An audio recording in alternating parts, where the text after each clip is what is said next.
नाज़रीन, black swan किसी भी ऐसे इवेंट को, ऐसे हादसे को, ऐसे वाक़े को कहा जाता है जो अचानक रूनुमा हो, उसके लिए कोई रियासत जो है वो तैयार ना हो और वो आपकी मईशत के लिए, आपकी मुआशरत के लिए एक बड़ा सानहा बन जाए। हाल ही में हम देख रहे हैं कि ये ब्लैक स्वान पाकिस्तान के अंदर हुआ है और इसका ये एकदम नहीं हुआ, बल्कि परवरिश इसकी जो है वो अरसा और वक्त करता रहा है और एकदम ये हादसा जो है वो नहीं हुआ।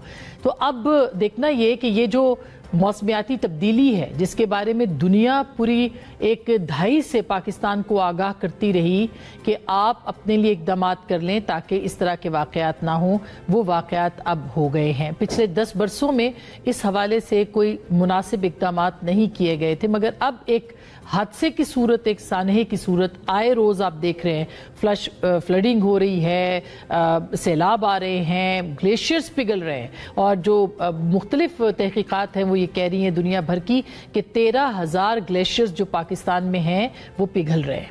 तो अब आहिस्ता आहिस्ता ये सैलाब की सूरत बढ़ रही है और आपने देखा कि गुज़िश्ता कुछ दिनों में जो गिलगित बल्तिस्तान के मुख्तलिफ इलाके हैं, खैबर पख्तूनख्वा के मुख्तलिफ इलाके हैं, वहाँ पे मुस्तकिल फ्लैश फ्लडिंग हो रही है, क्लाउड बर्स्टिंग हो रही है, सैलाब आ रहे हैं और सानहे ने इसको जो है वो जन्म दिया है। जो बुनेर में हुआ वो आप सबके सामने है कि जहाँ पर एक पूरी आबादी बह गई है और पूरा गांव मलियामेट हो गया है। एक क़यामत सुगरा है जो यहाँ पे बरपा है। इसको कैसे रोकना है ये एक बहुत अहम सवाल है, लेकिन सरेदस्त ये सवाल बहुत अहम है कि इनके लिए क्या इमदाद करनी चाहिए, किस तरह से आगे बढ़ना चाहिए। ये बहुत अहम मौजू है जिसके ऊपर शायद हम बात नहीं करते, हमें ज़्यादा से ज़्यादा इस पर बात करना चाहिए। अब तक जो है वो NDMA बता रही है कि तकरीबन 660 अफराद जो है वो जाँ बहक हो चुके हैं।